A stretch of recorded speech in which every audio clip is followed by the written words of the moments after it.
Қазақстанның сыртқы істер министрлігі Ресей билігіне ескерту жасады. Қазақстан Республикасының сыртқы істер министрлігі Ресей Федерациясының ресми билігін ресейлік журналист Владимир Соловьевтың бағдарламасындағы Қазақстанға қарсы мәлімдемелерге жауап беруге шақырды. Естеріңізге сала кетсек, Владимир Соловьевтың бағдарламасында ресейлік саясаттанушы Дмитрий Дробницкий Ресейдің Украинадан кейінгі нысаны Қазақстан екенін айтты.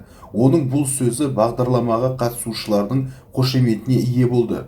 Біз біріншіден олар Ресей Федерациясының ресми ұстанымын көрсетпейді деп санаймыз. Екіншіден, бұл Қазақстан мен Ресей Федерациясы арасындағы дәстүрлі тығыз қарым-қатынасқа нұқсан келтіреді.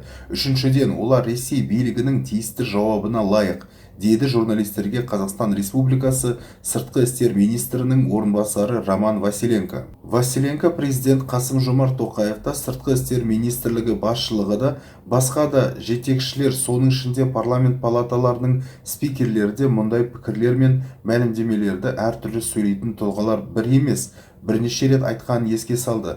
Сонымен қатар Василенко осы оқиғаға байланысты Қазақстандағы Ресейдің елшісінің сыртқы істер министрлігіне шақырыла ма жоқ па білмейтінін атап өтті.